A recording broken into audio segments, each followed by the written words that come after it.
You are now entering the world of a movie review. A world full of drama, joy, ridicule, movie spoilers, unpopular opinions, and adult humor for as far as the eye can see. Welcome to An Evening at the Movies.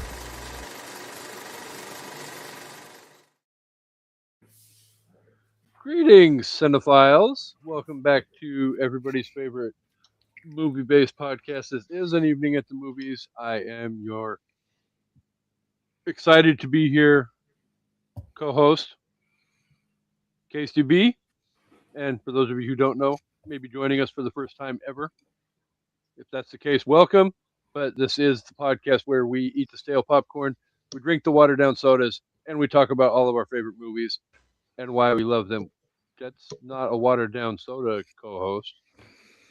You can drink the watered down soda. I ain't doing that shit. I don't drink no watered down shit. It's stale popcorn Yeah. either. Fuck that. Exactly.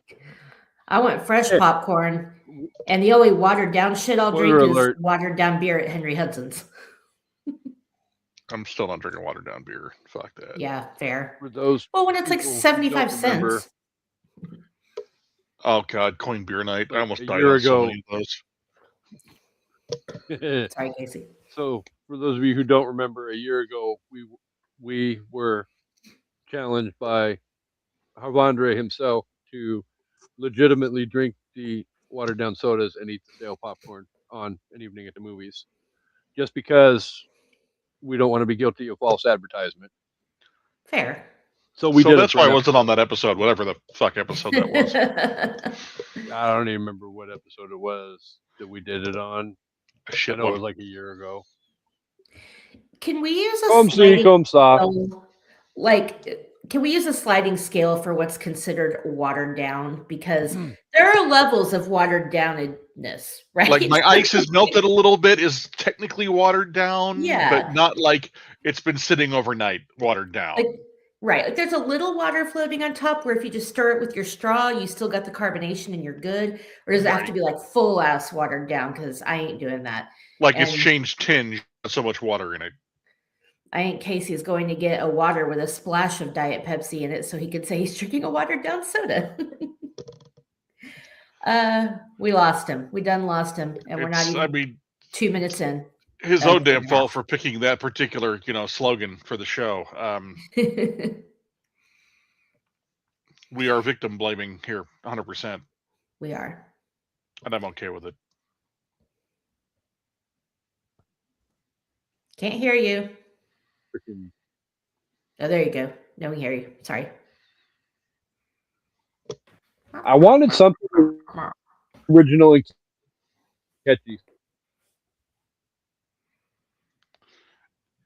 And of the theater experience, at least he's not like, and we have the sticky floors, because I don't want to have that conversation.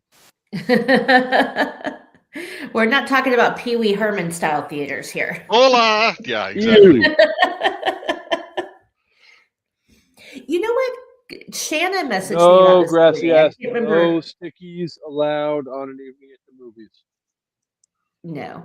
Shanna was watching a movie. I can't remember what she was watching, and she messaged me about this. She goes, why in these like crazy ass mob movies or just like why are they always meeting in these adult theaters? Like, can you imagine trying to do your business while some dude is like 2 rows away jerking it to some whatever is on the screen? Like, why do they pick those places? I'm assuming it's a couple of reasons. A, they're sparsely populated, hopefully, and B, it's probably a front they're using to launder money. Yet there's still people in there jerking So, it. Really quickly before I get to the introductions for, as we learned from Mr. Herman, that's not required. The faces. An adult theater's not required for that. So, sorry, Casey. I must send a sincere, heartfelt apology to one Michael Greenwalt because evidently we're going into the gutter, and we're not even 5 minutes into the damn show yet. So, is he complaining already? No. Oh. But if you saw the announcement that I made a little while ago that we were going live at 5 o'clock, 7 o'clock, whatever, I made reference to the fact that and I tagged him. I make no guarantees as to where we're going with the conversation, so be prepared to have your eardrums corrupt. I feel like he's watched enough episodes that Amanda and I were on that he's prepared. And he knows me by now. I Well, I mean, mean, I should hope so. considering Yeah. that's his daughter. Well, yeah. But I'm not trying to blame the man's upbringing. I'm just trying to point out the fact that Amanda and I have a pattern. No, we don't blame the man's upbringing, because then we have to put people in witness protection and all of that, and we don't condone that on an evening at the movies. yeah, I can't afford another No. person in WITSEC. I'm strapped right now. So I think once you've heard your daughter talk about losing her virginity in a waterbed and then talking about how many uncircumcised guys she's been with, you've lost all ability to be shocked, right? So God, I miss waterbed sex. For the crowd, it wasn't with Amanda. There was not. Yeah, there was no no, bumping no. of the uglies. No. Although We technically, danced a few together episodes once at a back, school dance, and that was you it. Yeah, and you keep showing the fucking picture periodically. Because we're so cute. Yeah, that's one way to describe it. Well, I mean,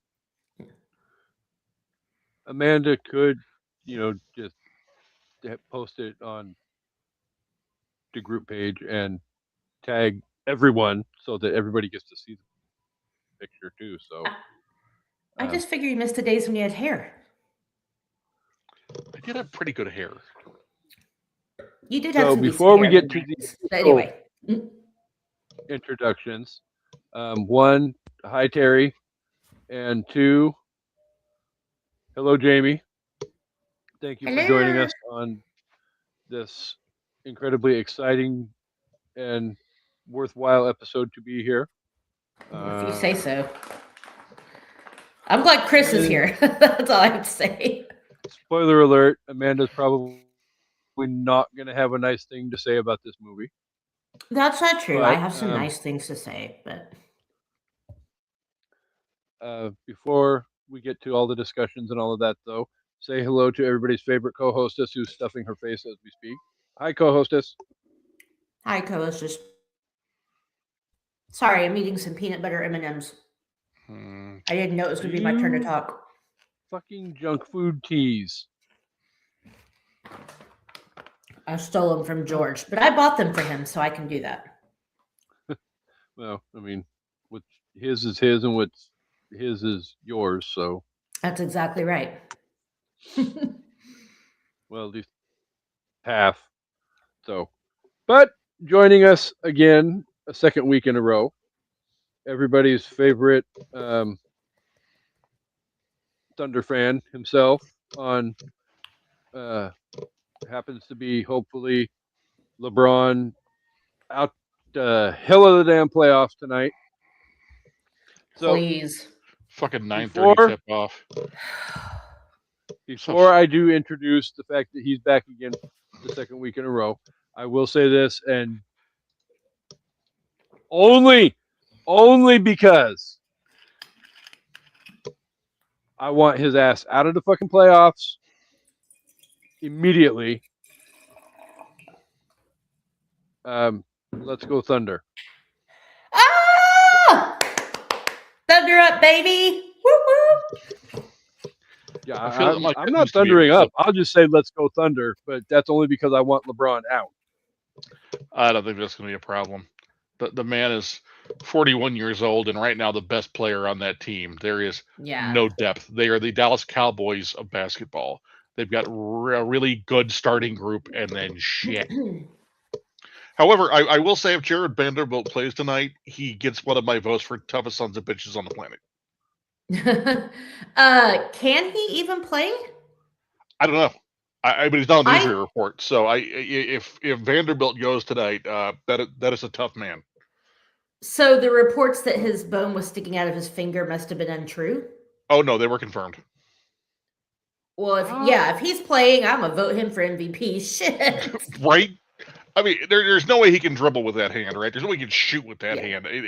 He's out there purely for defense, and if he goes for 30 seconds in garbage time, he gets my vote as being a tough sumbitch. You saw that right, Casey? Yes, and I was also going to reference the fact that since last we were here, everybody's favorite Laker, Mr. Luka, has been called out by one the Nature Boy Ric Flair and needs to take a damn shot and get his ass back in the game and toughen up. Well, Ric Flair would know all about that, wouldn't he? Well, he'd take a shot, but not necessarily a painkiller. Man, hamstring injuries are weird, and having had a couple or several, if you can't go, you can't go. I mean, yeah, you can walk around, you can jog lightly, but if you have to push or pivot or whatever, it's which just not you there do sometimes. a lot of in basketball. Right. And honestly, I think if Doncic could go, we wouldn't be having this conversation.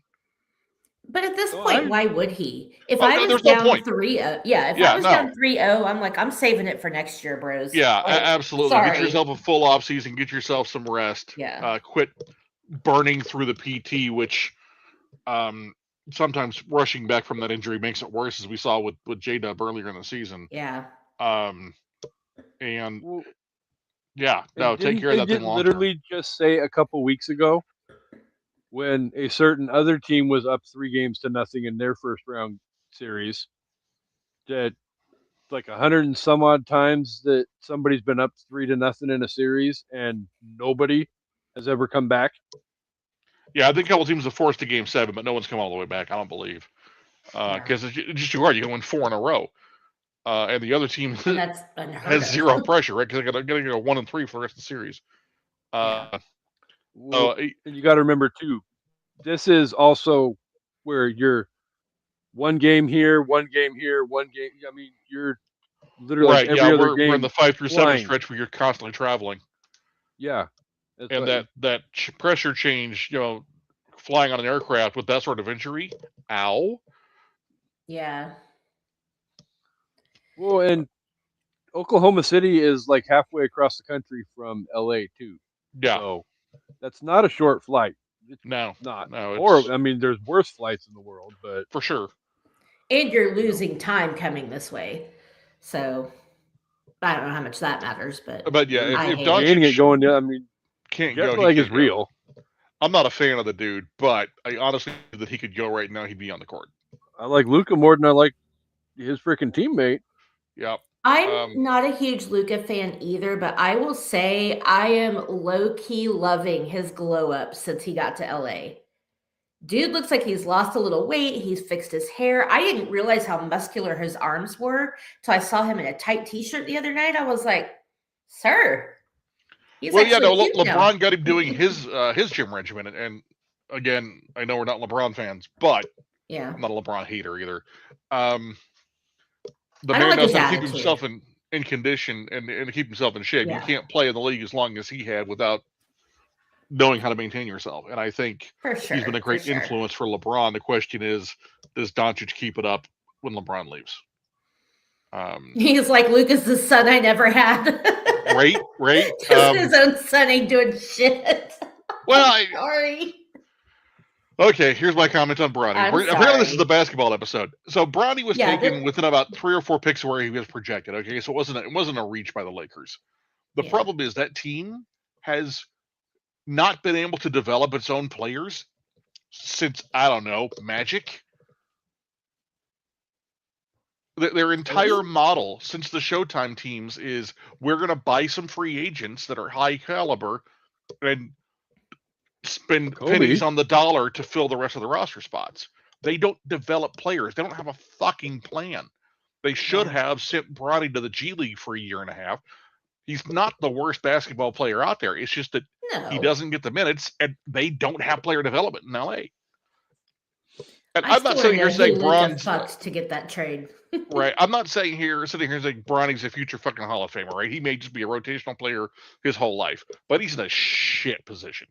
I feel bad for him. I really do feel bad for the kid. That's why I said sorry for making that joke, because I do feel bad for him. But okay, well, this NBA Corner Playoffs section has been brought to you by basketball fans in our Okie Beer Company, Oklahoma City.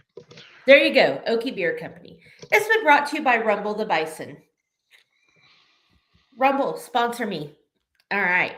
I think we have a movie to talk about. Thanks, everybody, if you made it through that and you're not a basketball fan. But we could just do a whole podcast shooting the shit about this. I think we should. I see enough people on TikTok doing it with their hot-ass, stupid takes. Anyway. Wimby didn't do anything wrong. Dude, go get fucked. Okay. Sorry, Casey. So, we're going to put a pin in the basketball conversation because before we get to this movie... So was that a timeout or a technical? I'm not sure. Well, I mean, if it was a technical, I would have freaking elbowed Amanda right in the freaking face.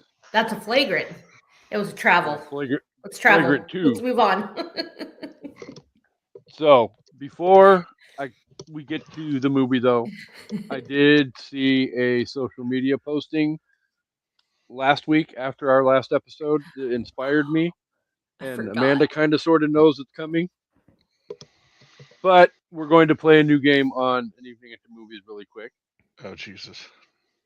It is our version of Fuck, Marry, Kill.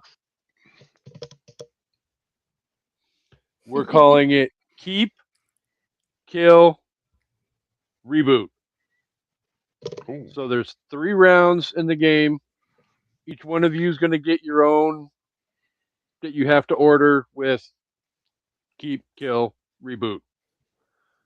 So, and neither of the two of you gets the same group of 3 each round either. So that works. Fun.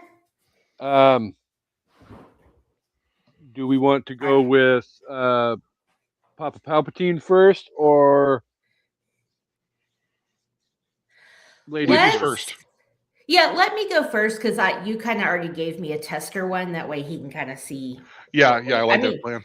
It's self-explanatory, but still just so you can see. All right. Yeah, absolutely. Everybody has seen the whole and knows the whole idea behind Fuck, Marry, Kill. But are you gonna marry you'll get the understanding of it as we get going. Let's remember, the only answer for Fuck, Marry, Kill is Padme.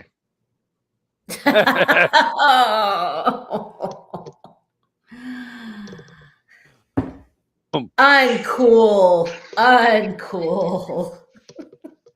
Poor sweet girl. So, Amanda's first round, we have Wrong Turn,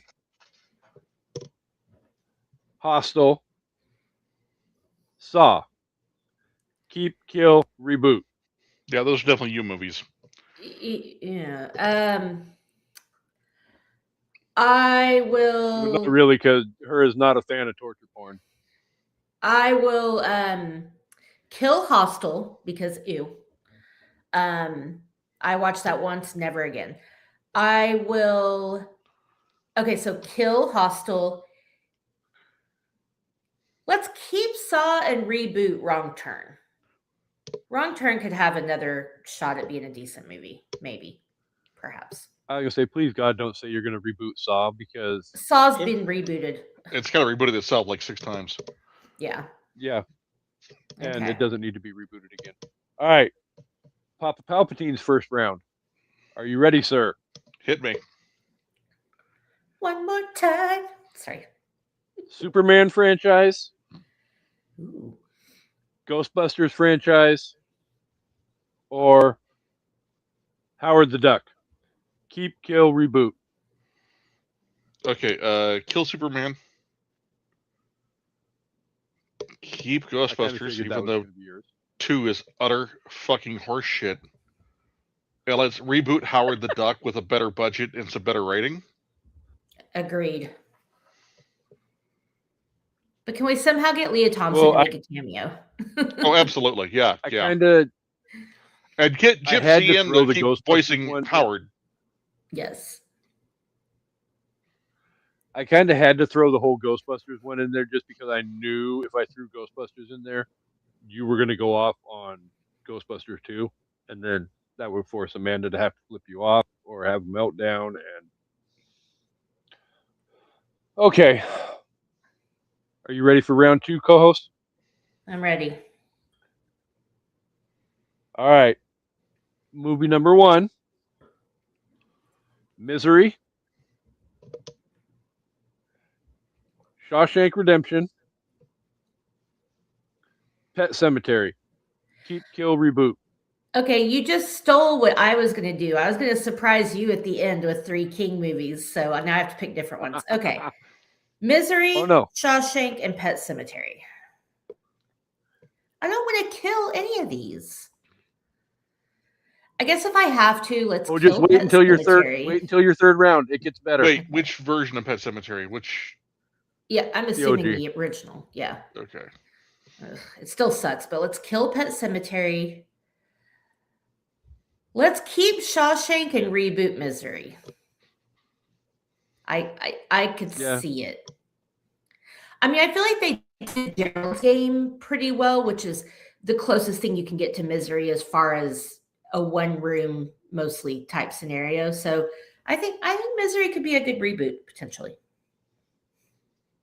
especially if they add in the more brutal aspects of what she did to him. Oh, you mean the actual legitimate hobbling? Yeah, the legitimate hobbling, the drinking of the mop water. Yeah. Anyway.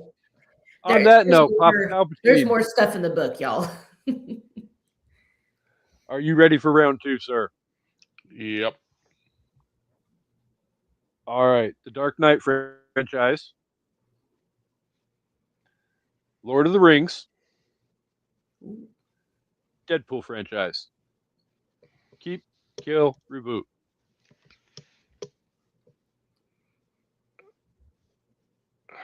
Jesus Christ. I tried to not make it easy on either of these 3 rounds.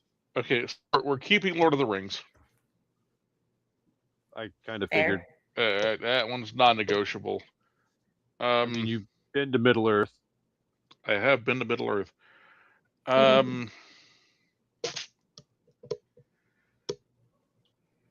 Oh, man.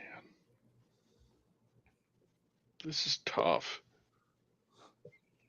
Wait till you hear Amanda's third round. I'm scared. Like, so we're talking about Nolan's Dark Knight franchise, liking Batman in general. Nolan's. Yeah, Dark that Knight. makes it fucking worse. And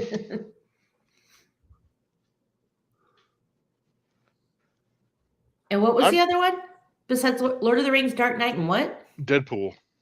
Oh, I'd kill Deadpool. So I think that's where I'm at because Deadpool, of course. Ryan Reynolds playing Ryan Reynolds is done. Yeah. I don't dislike the guy, but right now, he needs more material. So I'm gonna say kill Deadpool and reboot the Dark Knight again. Honestly, play Batman again. I loved the Batman. I'm looking forward to the second one. I really enjoyed the series. Too. I haven't watched that, but I want to. Oh, it's so fucking good. I mean, Colin Farrell was like unrecognizable. So yeah, because he plays him in the series, right? Yeah. Or no? Okay. Yeah, he does. No, the Penguin series is so fucking good. I would legit love a reboot of Batman Returns. Like, let's get the good Penguin. Let's get a good cat. Well, I mean, Michelle Pfeiffer was a great Catwoman. Halle Berry, no, sorry. But I loved that movie, but I would love a better, like, updated version of it. All right. So we're going to flip the script, and we're going to go right back to Papa Palpatine for his round 3. Oh. Just because he really wanted to fuck with you on your last one.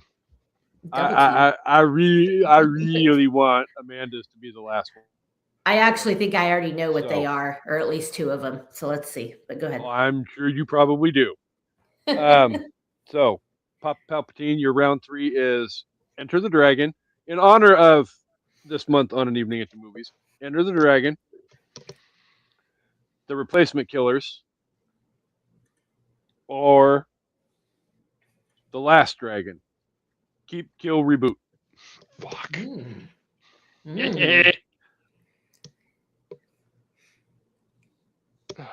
Jesus. You know what you got to do. I know he loves all three of these movies too. Yeah, but the one to kill is pretty obvious. So,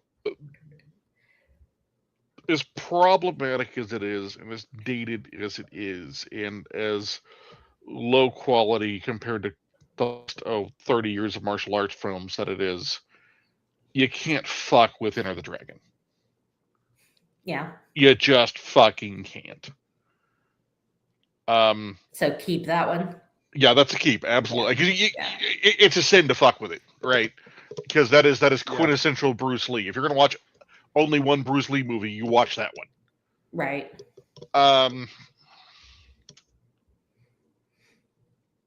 As much as I enjoy it, I can't reboot Enter the Dragon because, and I hate to kill. I'm not talking about the Last Dragon. The Last Dragon. You can't reboot the Last Dragon because you could never recapture that. You can't recapture the guy who played Sho'nuff. You can't recapture Bruce Leroy. You just can't. It's a blaxploitation film you actually want to fucking watch.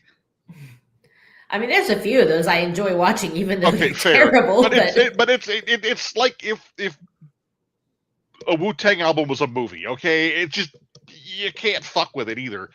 So I'm gonna go with kill on that one just because they keep it sanctity, and I think Replacement Killers could definitely be redone because the story is timeless, and you could do it with younger actors. Timeless or generic? Really? Right. You were kind of full on splooshing over Romeo Must Die. You don't get to talk. High five. Yeah, but that was a take on a piece of literature. This is literally all right. We'll get there anyway. There's only 7 plots, Amanda. 7 plots. Okay, that's actually fair. Now I got to see if I can name them all later. All right. All right, so we're keeping Enter the Dragon. We're killing Return of the Last Dragon. And then rebooting Replacement Killers. That was tough. That's probably the direction I would have gone, though, with that as well. I would have killed Replacement Killers, but after your logic, I agree with what you said. So she could have just said you're right. I mean, that was a whole lot of words for nothing. Do you not know hear me say that to you? I will choke on these peanut butter M&Ms before I will say the words "you're right" to you. Baby girl, you don't choke on nuts. Damn it! So before I get to Amanda's third round, if she does have 3 that she would like to give me at the end, she is more than welcome to. All right. Now, we're still going to go with King because that was my idea. Oh, go ahead. Sorry. Oh, yeah. Do you want to do it before or after your third round? Well, is one of my third rounds a King? It is, isn't it? No. Oh, okay. I thought for sure. Okay, then I'm going to do it. Yes, let's do it now. Okay. Okay. Fuck, marry, kill, or whatever. Yeah. Keep, kill, reboot. Keep, kill, reboot. Carrie, 1977, original. Christine. And The Shining. Oh, you dirty. I'm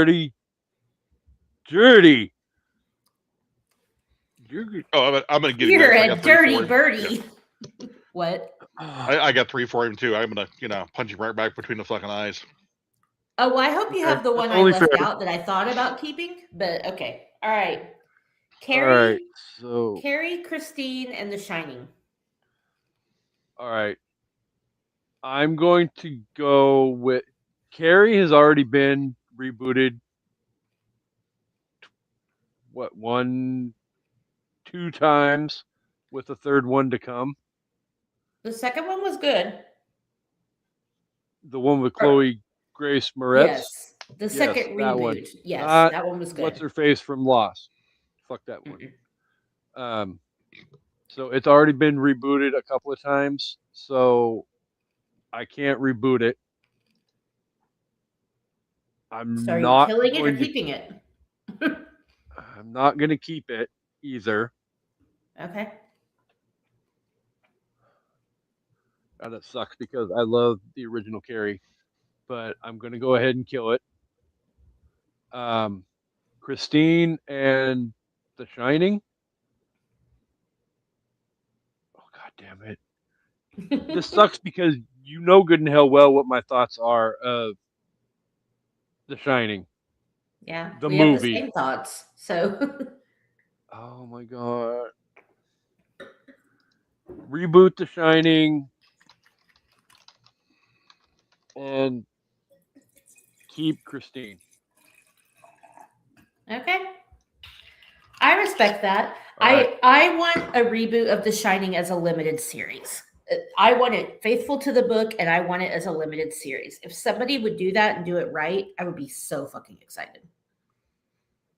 I definitely have warmer feelings to the 97 miniseries that had Yeah. Weber in it, but And Rebecca De it's Mornay. still Wow. there's still holes in that miniseries that need to be addressed. So, Well, like that poor fucking kid. Palpatine, All would right, you go like ahead, to punch Chris. me in the mouth too? Absolutely. All right. Star Wars original trilogy.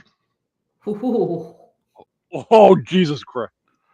Star Trek movies with the original cast, TOS movies, and Tron. Ooh.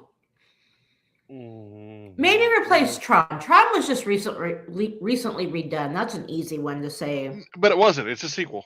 It's not a reboot. Oh. Yeah. Okay. All right. My bad. I thought it was a reboot.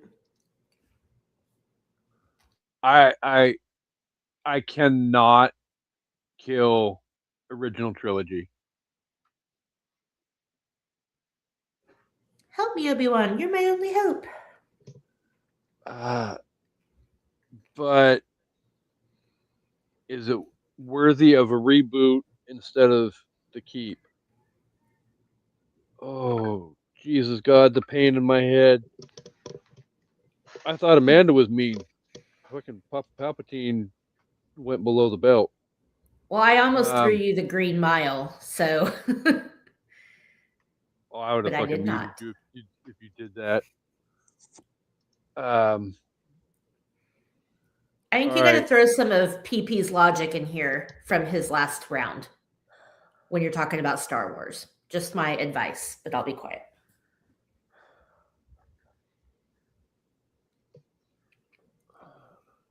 I think I just set his childhood on fire. I think you did. You really did.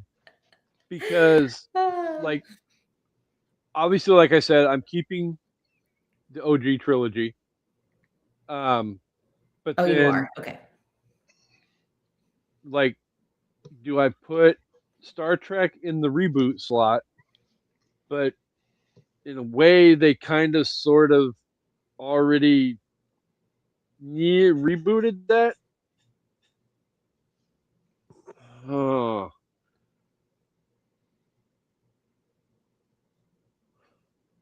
All right, fuck it. Keep Star Wars. Reboot Tron. Kill Star Trek. Only because there was the J.J. Abrams attempt at the reboot on Star Trek with Chris Pine, and Zachary Quinto and all of them. So Chris Pine is so hot. All right. All right, let's see it. Or let's hear it. I don't feel as nice about me being mean to you people now because not very nice back to me. All right. So, drum roll, please.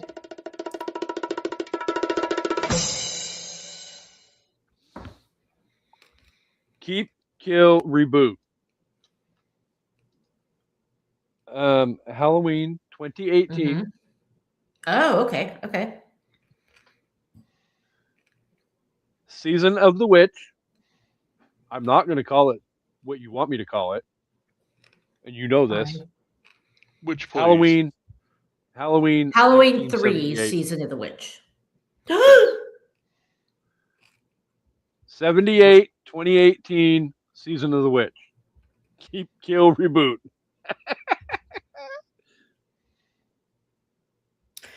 Okay, I'm keeping Amanda needs 1978 tissues. because I do, but you cannot touch Halloween 1978. Many have tried, many have failed. You cannot do it. You just can't. Yeah, fuck Rob Zombie. If you don't consider the first one a remake, it's actually a decent movie. The second one's complete garbage. Okay, so we're gonna keep Halloween 1978, obviously. I'm gonna say kill 2018 because I don't think you can reboot that. I mean, it's so fresh and I wouldn't want to see that rebooted, I guess, because it's so fresh. I would love to see an updated Halloween 3, and you know this. I would fucking love a reboot of Season of the Witch. So that actually wasn't as hard as I thought it was going to be. That's what she said. Might actually be on board to watch a reboot of Season of the Witch. Yeah, I would kill for that. With today's technology and like better storytelling, better, effects, and just can you imagine those face melting mask scenes with today's technology? Whew. So, yeah, exactly. So, we're not going to get into the future just yet. But Amanda and I did talk about the other day the potential of coming up with a theme, maybe for like the month of August, so that we can incorporate Deathly Hollows 1 and 2 and get somebody's Twinja back on the show because it's been way too fucking long. So if we can do that, I am daring the three of us to come up with a keep, kill, reboot that's going to cause Jean to pull her hair out. Ooh. Okay. I live way too close to her to piss her off like that. I'll do it. Okay. Then two of us can come if up Steven with comes for me in anger, it'll just result in pleasure, so it's okay. Did I say that well, out loud? Somebody's got to come for you. Exactly. Oh, Lord. All right. With all of that said, hey, my milkshake brings all the boys to the yard. Oh dear. Well, Lord. when the milkshake's free. Fuck you.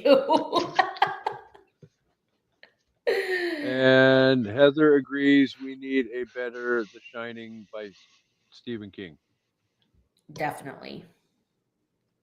So, all right. I think the Psych episode that was an homage to that movie was a better version of The Shining. I think Ready Player One was a better version. Like it's been talked about numerous times before in numerous different places, Kubrick had no plan on being remotely faithful to the book. But the problem is everybody associates The Shining with Jack Nicholson. It's his iconic breakthrough. I mean, One Flew Over the Cuckoo's Nest was pretty iconic, but The Shining was like what really put him on the map. And so nobody wants to fuck with that, which I get. But at the same time, Jack is so much more nuanced in the book. And I feel like it would take the right actor, but I feel like it could be done. It would be difficult, but I think it could be done. So anyway. we will put a pin in that statement, and I will make a note. Clip, just so the AI will clip it for me. But I would like to have that discussion again, possibly in September when we have the Overlook on the podcast. Because were you having a cyborg moment? A Cyclops moment? Well, I mean, somebody is passionate about The Shining. He's also the runner-up in The Shining trivia, so, and the King will be with us in September. So yeah. Elvis? yeah. Hell to the corpse, baby. Yeah. All right. We All literally right. are We got to talk 40 about a minutes movie into this now. freaking episode. Yeah. We have not even remotely decided to talk about a movie yet. So, well, other than the Keep Kill reboot. So, That was all right. fun. Replacement Killers. Released the day before I turned 21 in 1998 on February 6th. It was directed by Shoot Me Now, Antoine Fuqua. Fuqua. Fuqua. Fuck me. Oh, fuck you. Was released by Columbia Pictures, had a $30 million budget, and would anybody like to guess the amount of profit that this movie made at the box office? Not a lot. I'm gonna say it broke even. I think I had to do a little. It made a profit. Because Mira Sorvino was big. This is post Romy and Michelle, just barely, but Mira Sorvino is hot. What's his name? Chow Yun. This is like his first English language movie. And I know like the Hong Kong stuff wasn't super followed here, but I think it was enough that people went to see it. What was the budget? 30 million. I'm going to say it made 100. Palpatine was a lot closer than you. Okay. I'm overestimating Mira Sorvino's appeal. It made $9.5 million of a profit. So okay. the box office was $39.5 million. Yeah, that's fair. Is that an earthquake? No, it's Ramon. Chris, you got to watch Romeo and Michelle's high school reunion. And Replacement Killers is streaming on the Prime to rent. So yes. All right. All right. The spoiler alert of the box office, we have 2 Rotten Tomato scores really quick. Oh yeah. Okay. Rotten Tomatoes, the tomato meter on 38 reviews, the popcorn meter on 25,000 plus reviews. Oh wow. Okay. Chris, you can go first. I'm gonna say like 42% on the tomato meter and like 62% on the popcorn meter. I'm gonna go. I made prices right, you. I'm gonna go 40% on the tomato meter. I'm gonna go like 58 on the popcorn meter. Popcorn $1, meter. Bob. Popcorn meter on 25,000 plus reviews, 47%. Ouch. Oh, we're getting ready to go ouch again because tomato meter on 38 reviews, 37%. Ooh. 37 in a row? What? So, have you not seen Clerks? I turn the mic. Yes, I forgot. It's been a minute. All right. So, before I turn the microphone over to the co-hostess, I would like to say and get it correct for the first time ever. Amanda, did this movie win any awards at awards season? It absolutely did not. It got nominated for a Stinker Award, which I'm guessing is like the Temu version of the Razzies, for worst on-screen couple. But yeah, that's it. And it didn't even win. It was just nominated. So there's that. But for those that don't know, The Replacement Killers is about hired assassin John Lee is asked by Chinatown crime boss Terrence Way to murder the young son of a policeman. Lee has the boy in his sights, but his conscience gets the better of him, and he spares the child's life. Oh, Afraid that Wei will take his revenge on his family in China, Lee seeks out expert forger Meg Colburn to obtain the passport he needs to get out of the country, but a band of replacement killers is soon on his trail. Dun, dun, dun. Definitely dun dun dun. Exactly. Yeah. Bark. So yeah, there you go. He's being good. Yeah. If he starts acting up, We got the doggy in the background causing trouble. Double trouble, little Griffey. all right. Yeah, he wants to be a podcast star. So okay, so I was today years old when I saw this movie, so I'm going to need Papa Palpatine to explain why he loves it so much.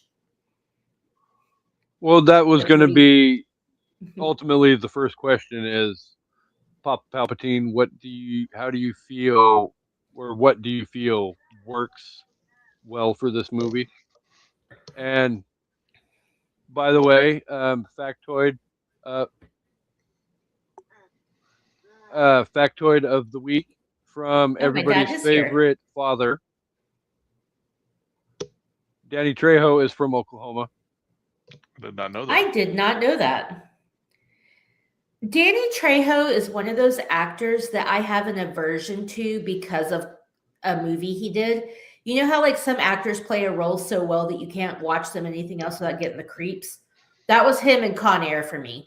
Like Danny Trejo's an amazing actor. He creeps me out so bad. I'm the same way with J.K. Simmons. Love the guy, but after my top 5. Have you seen Oz? Oh yeah, it's been a long time though. He plays a really good neo-Nazi piece of shit, and every time I see him on screen, I have to remember that it's not Vern Schillinger on the screen.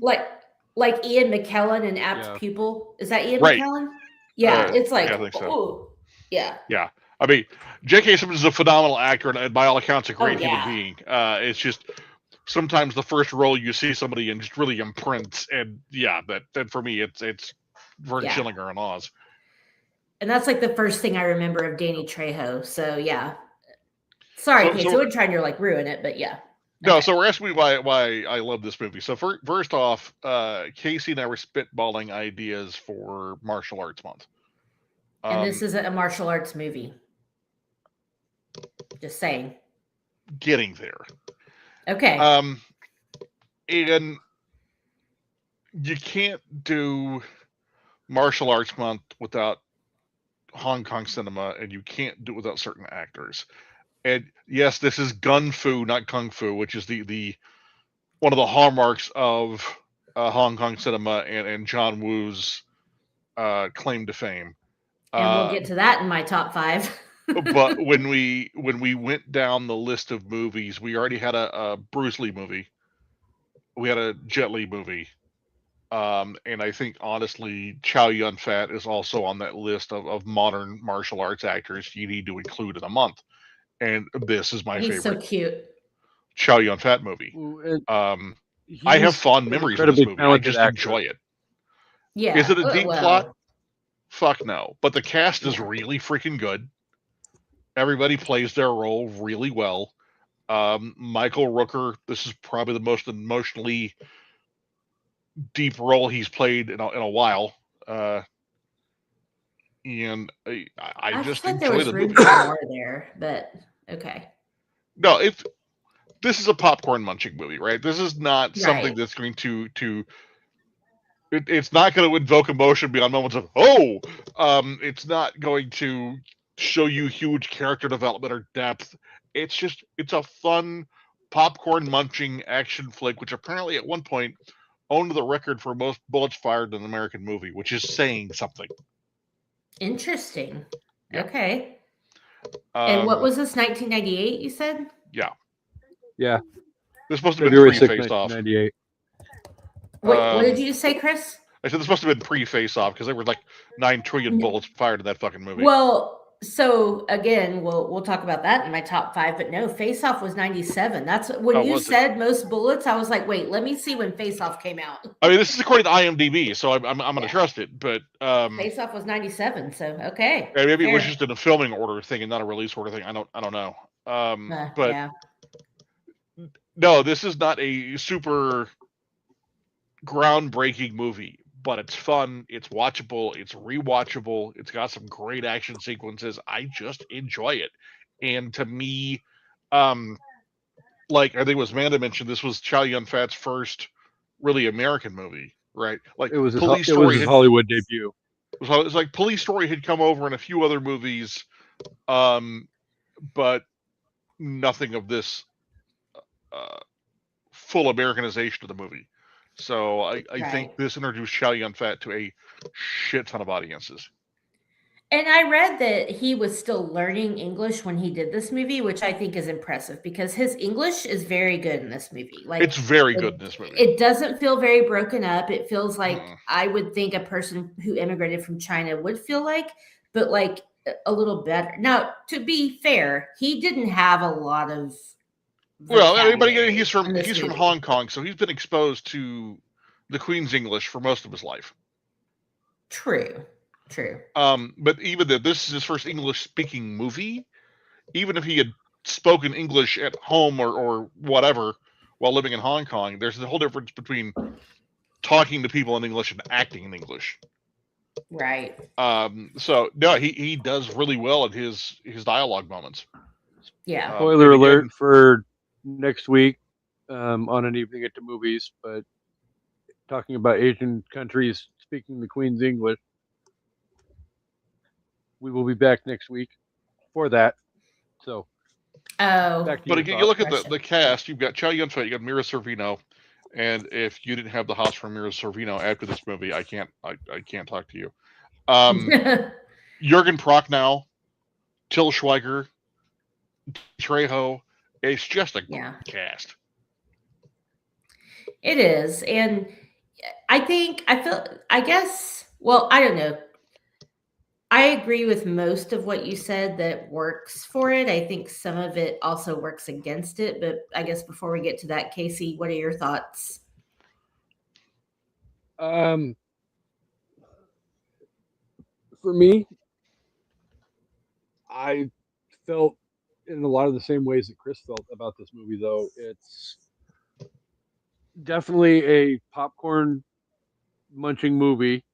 It easily, is something to just put on and just be entertained by. You're not necessarily looking for perfection and all of that. I personally, for me, I love the dark, kind of grimy, ghetto-esque setting of Chinatown. I think that works really well.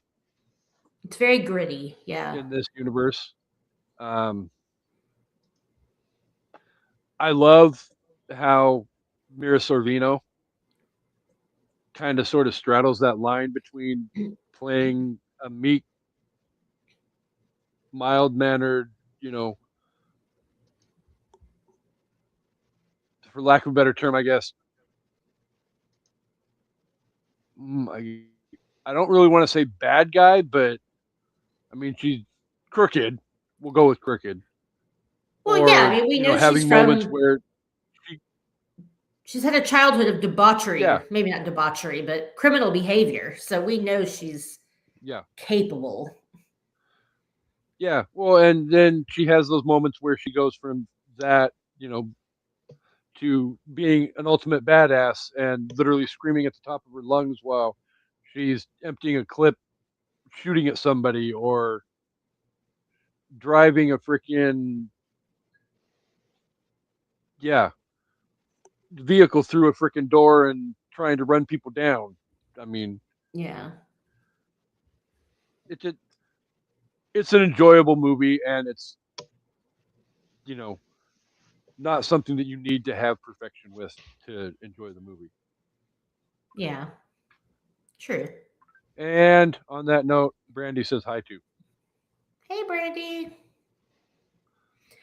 So again, I watched this for the first time today, and I didn't not enjoy it. I agree with what you said about it's just like to me, it wasn't, as Casey always loves to say, it's not reinventing the wheel. Like, it's, a very basic story. It's a very, I feel like there were some plot holes and there were some like things where I wanted more depth, I guess.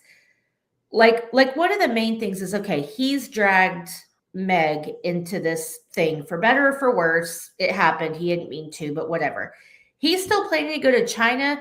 What the fuck's going to happen to her? Like, Wei's just going to kill her. And that never seems to get addressed. Like, the whole point is she needs to make him this passport, and she's agreed to do it after, a bunch of back and forth. But what's going to happen to her? And I thought that was like and I'm not saying, oh, he should have been like, I love you, come with me. But I feel like it was always in my head going, okay, great. He's going to go save his family. What's she going to do? She's going to die. And I feel like I wanted a little more depth in the story to feel more connected to the characters, which I understand isn't something you always need. I get that. But I didn't understand John's... they explained it, obviously, right? They explained it in words. But you never really feel the depth of how and why John got sucked into this thing with Wei and why he feels so compelled to, like, I just feel like the emotion wasn't really there. I don't know if that makes sense. Like, it just didn't feel like the characters had enough depth for me to really care about them. I liked the action sequences. I thought Mira Sorvino was great. It just felt very generic to me, I guess. And I don't really mean that as an insult. I just mean it as I wasn't super invested in what happened to these people. No, they spent almost no time establishing anybody's character except for Michael Rookers.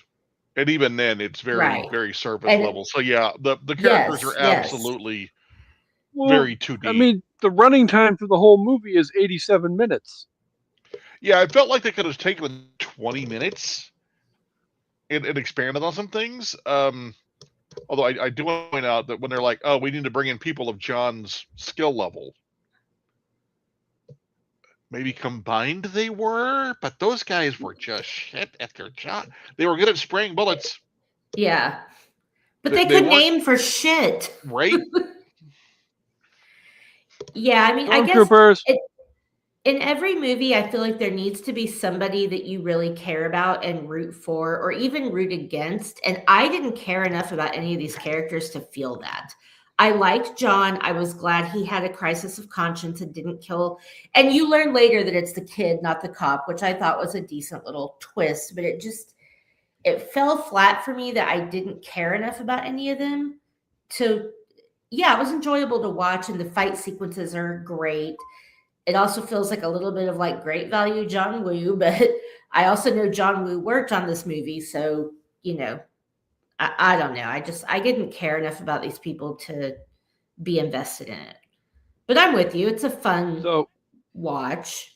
It's a good action movie for sure. With that said, before we move on, though, I do need to reference the fact that Amanda did say that you find out at the end that it was about the kid, not the dad, Michael Rooker. I didn't see that coming, I will say.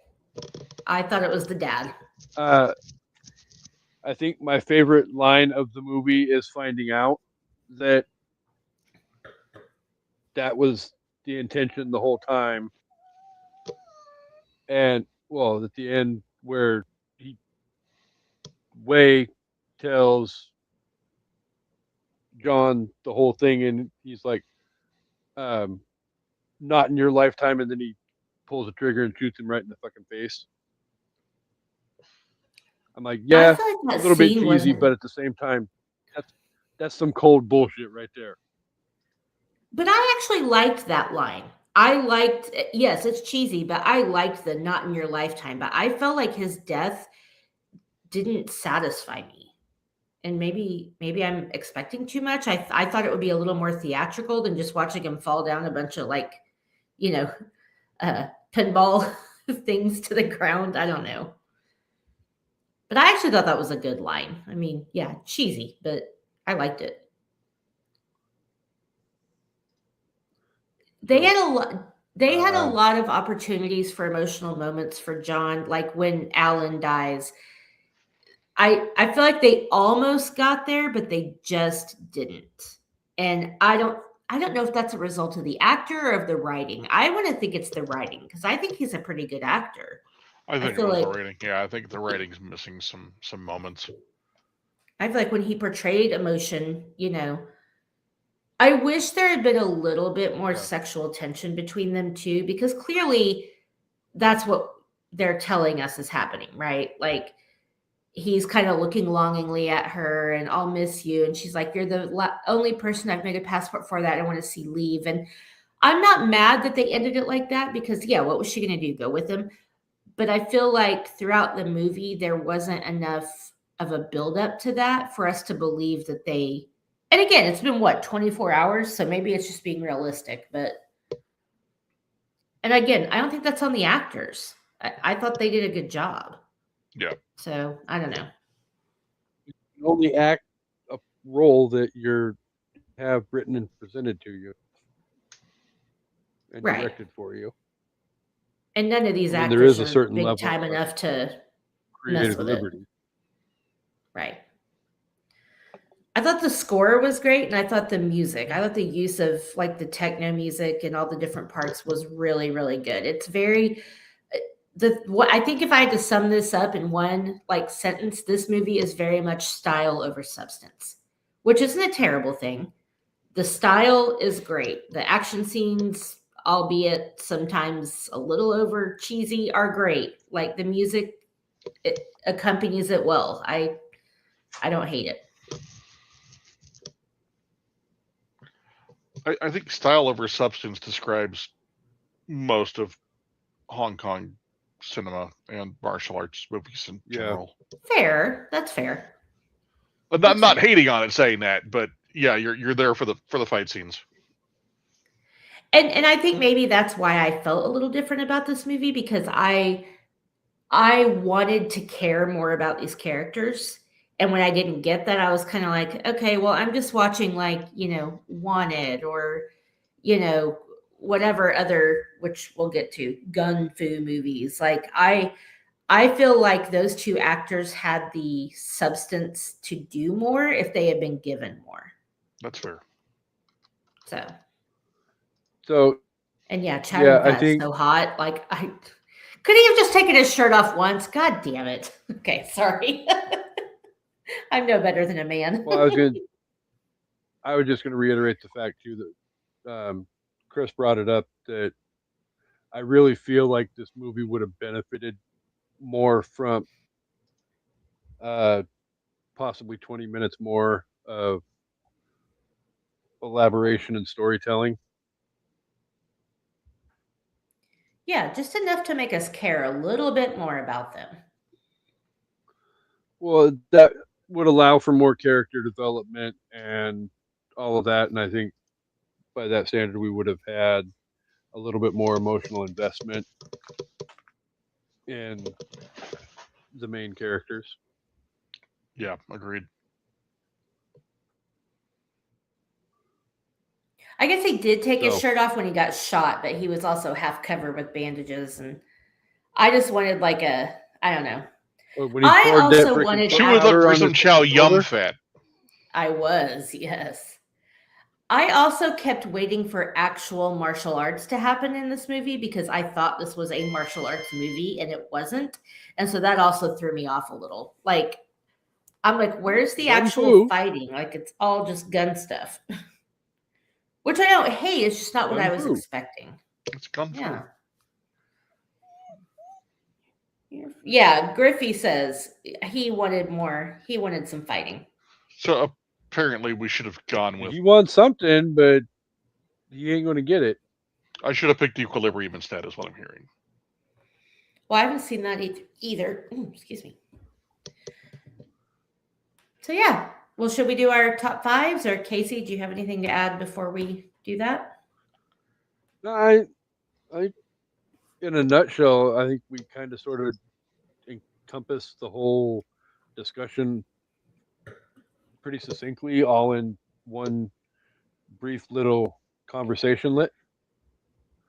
So, I mean, if anybody else has anything they'd like to add, you're welcome, or we can move along to top fives. I'm good to move on. I'm good. All right. All All right. Well, I'm going to go first. I'm just going to claim it because ladies first or whatever.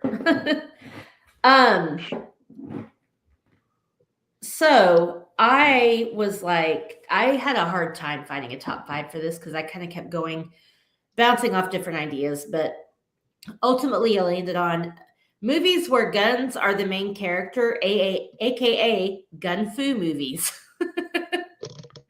So I'm glad we brought that up. Honorable mentions. I have Deadpool, the whole franchise. We'll just put it together. Scarface, because come on. And just barely not making the top five is The Matrix, just because those aren't my favorite movies. I think they're really good movies. I appreciate them for what they are. They're just not my particular jam.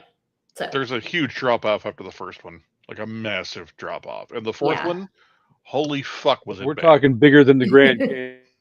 I haven't even watched it. Don't. I wanted my free back. Nice. Yeah, I have no desire to. Okay, so my number five is a movie that people sleep on, and I actually saw this in the theater because it was a first date, this is a weird first date movie, but highly recommend. Natalie Portman's like big debut, Leon the Professional. Great fucking movie. So good. It really is good. Yeah. I haven't seen it in a long time, but I remember really, really liking it. And I really didn't even like action movies back then. I want to say that was like 99, 2000 maybe. So it's a lot better than the movie that most people think is her debut. Which one? The Phantom Menace. Who thinks that's her debut? Yeah. I think it's Leon the Professional. I'm pretty sure it is Leon. Yeah. Yeah. I had never seen her in anything. Well, I'm sure it is. I've heard people refer to The Phantom Menace as being her debut, and it's like, okay, well, one, you're wrong. Two, well, a lot of people didn't see that other movie. Started on that movie. Also, I think Where the Heart Is was before Phantom Menace, but whatever. Okay. Number 4, I am going with Mr. and Mrs. Smith. Oh, it wasn't Casey? Okay, sorry. All right. Mr. and Mrs. Smith, lots of gun fu, lots of sexual tension, lots of good fighting scenes. So there for that. I don't think she knows what gun fu is. Wait, what? You go, Casey. I said you picked that for George, didn't you? Well, actually, one of my honorable mentions, Wanted. I mentioned it. I was going to pick that for George. And yes, Mr. and Mrs. Smith for George. But also, it's a good movie. One of the few Angelina movies I can actually tolerate. So I would consider most of these gun fu movies, because there's a lot of gunfire, doesn't make gun fu. Oh, okay. Well, I guess I don't understand gun fu then, because you're not going to like the rest of my list. Okay, number 3 is the entire John Wick franchise. Those are absolutely gun fu. Okay, all right, good. Absolutely. Palpatine can get on board for that one. 100%. So you're saying Leon or the Professional isn't gun fu? Maybe not, just because it's like not.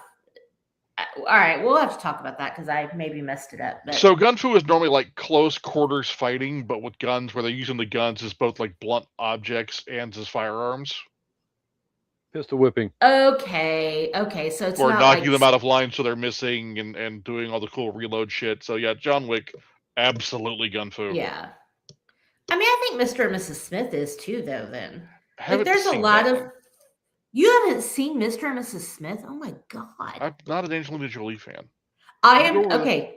List of movies I've enjoyed her in. One of her biggest haters, right here. I actually enjoy Mr. and Mrs. Smith. I tolerated Wanted. Yeah. I was forced to watch Girl Interrupted 3 times and didn't hate it.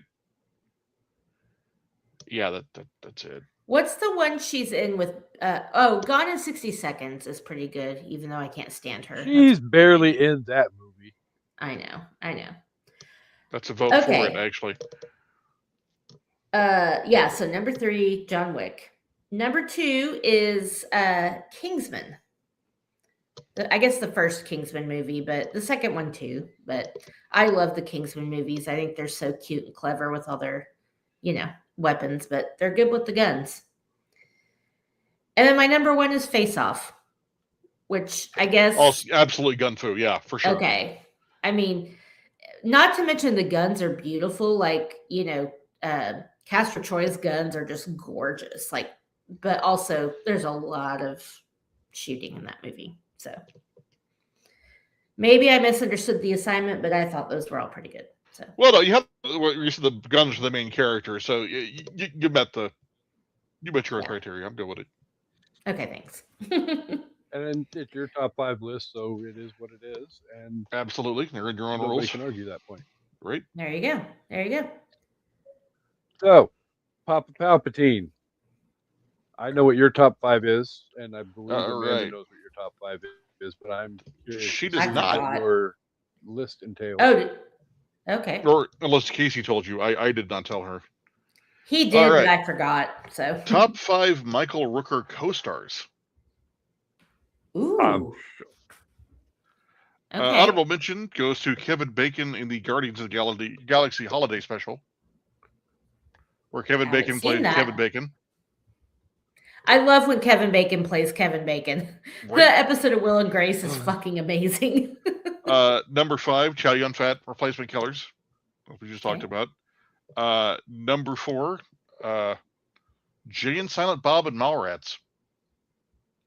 Oh my God! Forgot he was in that. He's the asshole father/game show host. Yep. God, I love Mallrats. Okay, sorry. Number 3, the entire fucking cast, Guardians of the Galaxy. I can't pick one co-star from that. I just can't. I refuse. You can't make me. I love this Mary Poppins, y'all.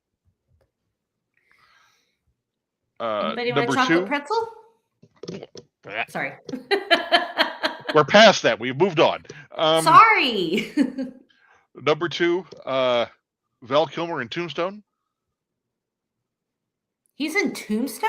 He's in Tombstone. Okay. He plays one of the he cowboys is. who switches sides and rides with Wyatt's posse. Oh, yeah. Okay. Good. He's got a hat on the whole time, so you don't see his bald head and recognize him. And I think he's the only guy in the cast without a mustache.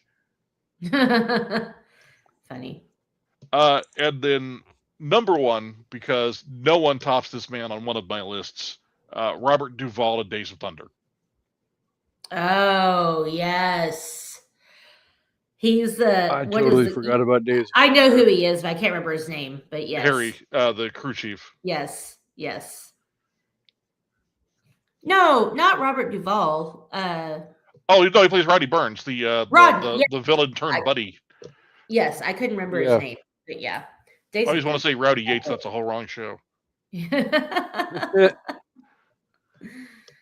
Good one. All right. Great list, sir. I went with top 5 Danny Trejo movies. With, this is going to be a good one. I'm looking forward to it. Spoiler alert, Amanda's probably going to be triggered at some point in this list. Oh, I mean, obviously. He's so good in that movie. It can't not be on there. I have 2 honorable mentions, one of which I'm not a huge fan of the movie, and the other one, I mean, it is what it is.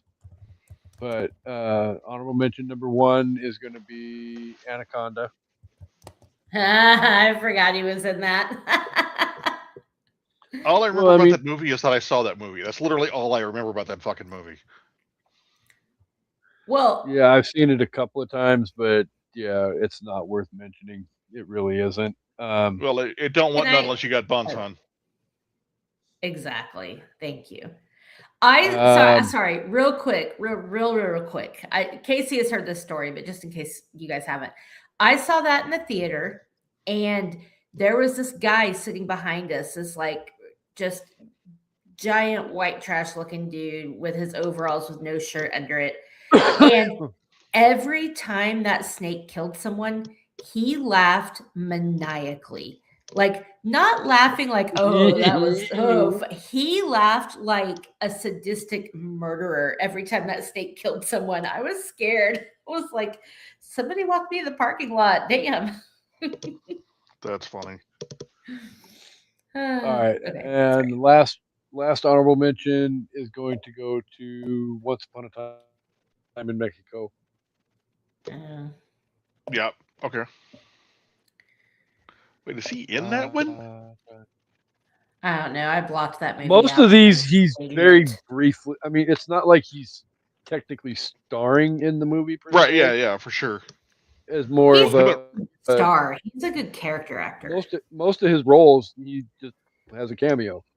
Right. Yeah. Well, him and Robert Rodriguez go way back too, so he ends up in a lot of Robert Rodriguez movies. Yeah. Number 5, we're going to go with Predators. Okay. Casey, silence your phone, man. Sorry. Love you. Mean it. No. Number 4, we're going to go with The Replacement Killers. Okay. Let's see. Number 3, we're going to go with an actual movie he technically did star in, Machete. Yes. Number 2, one of my favorite vampire movies of all time, From Dusk Till Dawn. Good one. Salma Hayek, enough said. And then Yeah, number 1 fair. is The Trigger Warning, Con Air. Yeah, I mean, that's good. Yeah. So I don't understand how you skip over Desperado and include Once Upon a Time in Mexico. Oh, that's fair. in all honesty, shoot me now. I haven't seen Desperado. What? Huh? Okay. Okay. So you've seen the third movie in the trilogy, but not the second. Yeah. Like, I haven't seen the first one, but because it's basically Desperado from what I understand. But okay, dude, you gotta watch Desperado. I mean, I will is be amazing. That. And Steve Buscemi's got like 3 scenes and steals all of them. Hey, he's also an anchor man. Just saying. I think everybody's an anchor man. That's fair. That's fair. Everybody is an anchor man. That's fair. All right. So Amanda went first with her top 5. So Papa Palpatine. What are your overall thoughts of and rating for the movie? So overall thoughts. Again, this is a fun movie. This is a popcorn movie. This is eat the good popcorn and the non-watered down soda. Because we have adult jobs, we can fucking do that. Exactly. We got grown-up money in this bitch. Right? But it's a sit back and enjoy it movie. It's a bit of a time machine. It's I still laugh at 90s suits, the way they were cut, the fact that they're 2 sizes too big on everybody. It's like rewatching The West Wing and you're like, are they wearing their dad's clothes? I wear your granddad's clothes. I look incredible. Right? Except for that cost way more than $20. Right? 99 cents. It's fun. It's got an amazing cast. It's full of people you know and some that guys. It's just a fun, good watch. If you're looking for character development or a far-reaching plot or depth, it's not your movie. If you're looking for some classic Hong Kong style cinema, some gun fu, some decent acting, and 87 minutes of just fun, go for it. And so I'm going to give this 4.5 out of 5 forged documents. You fucker. That was mine. Paybacks for all the times you've done that to me. Well, mine was forged passports, but still. Okay. Same thing. Okay. So, like I said, wasn't a lot of depth for me. I didn't really care about any of these people, but it was fun to watch. Again, I think Chow Yun-fat probably had the most emotional. I know you said, what's his name, the cop, but I feel like he had a little bit more emotion, but I just still, again, I wasn't invested. So watching it as an uninvested person, it was fun. The action sequences were cool. The music was cool. Again, very stylistic, not a lot of substance, but I'm okay with that for a movie like this. Mira Sorvino, I thought was really good, even though I really don't like her that much as an actress. I really want to like her. I really do. I love her in Romeo and Michelle, but I don't know, something about her bugs. Wait, you didn't like her in Mighty Aphrodite? I don't think I've seen that. That's what she won her Academy Award for.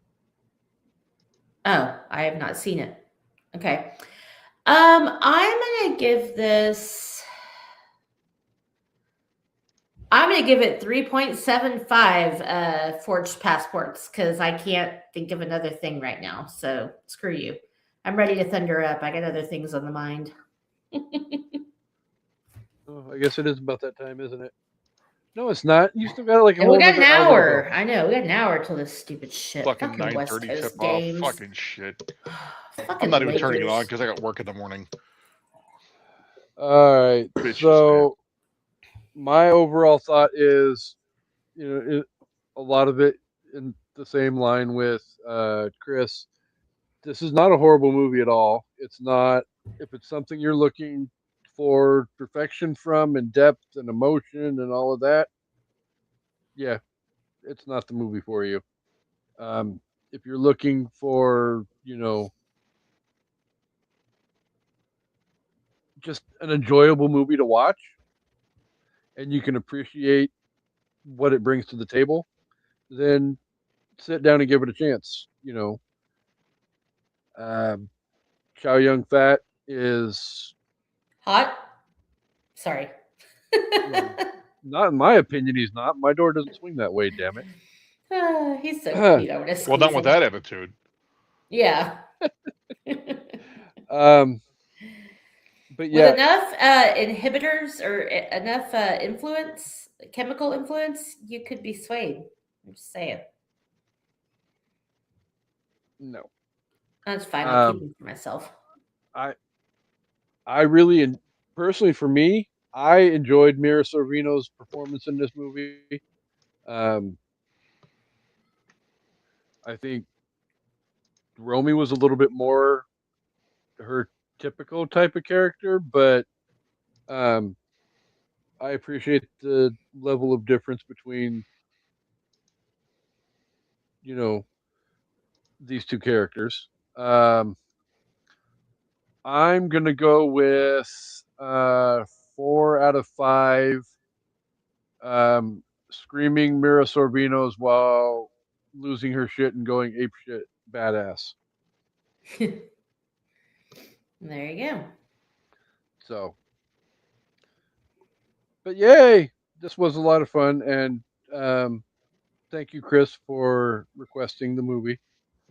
Even though it wasn't necessarily a request, but it was a request, and it's semantics. But well, it also wasn't a martial arts movie. I guess that's also semantics. But hey, it was still a good movie or decent enough. Huh? That's not martial arts. Do you not know what martial arts are? Well, first of all, you're an American, which means the martial art does involve a gun. And martial art is just a localized fighting form to a regional country. There were no guns in the Karate Kid. Get fucked.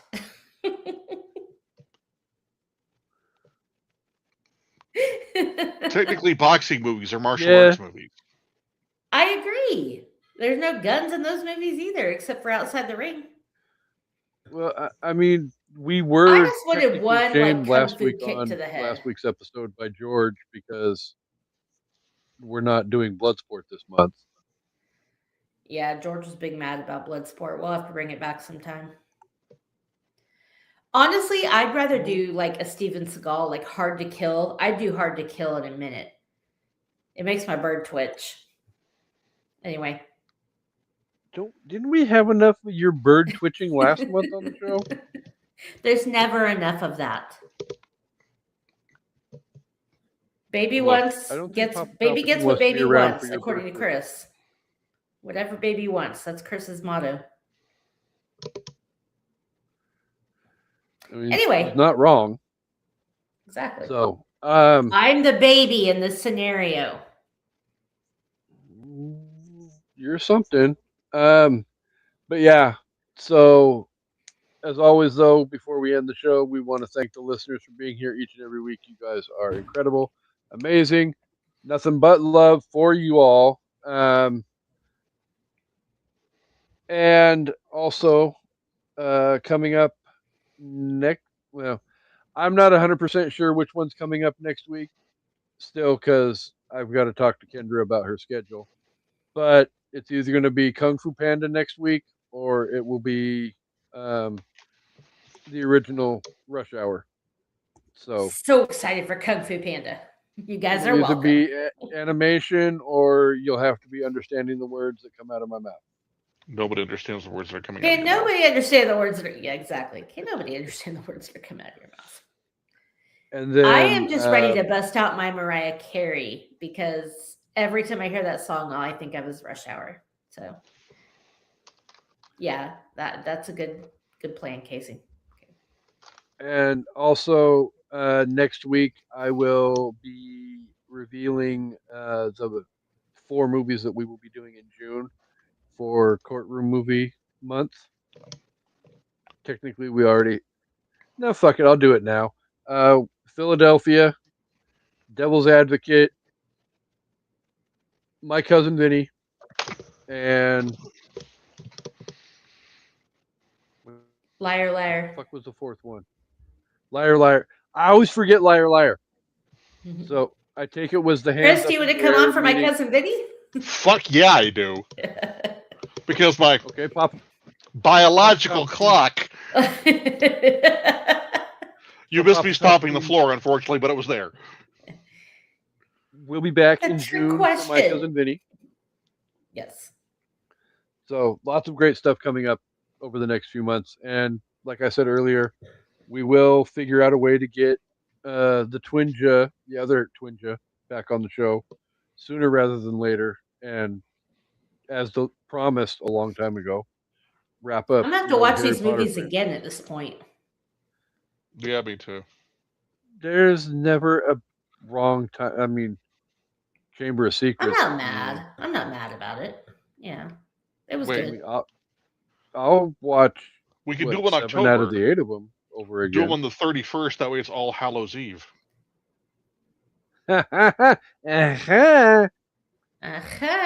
As long as we pre-record it, because I ain't recording shit on Halloween. Halloween is my day. Nobody bothers me on Halloween. We have recorded before on Halloween. Yeah. Okay, but it would have to be during the day, and some people have jobs. I am not some people. I'm some people. So, but yeah, lots of great times, lots of good stuff, lots of fun, lots of shenanigans. And maybe when we get Kendra on for Kung Fu Panda, maybe we'll fuck with Kendra and do Keep Kill reboot for her as well. Put from Justin and Kelly on there. Drop Dead Fred. Okay, yeah, we got some ideas for Kendra. She would kill that movie in a heartbeat. I know good and hell well she would.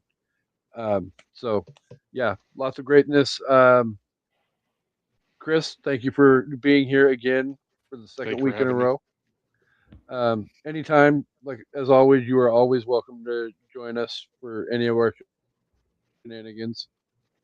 I'm gonna pistol whip the next person that says shenanigans.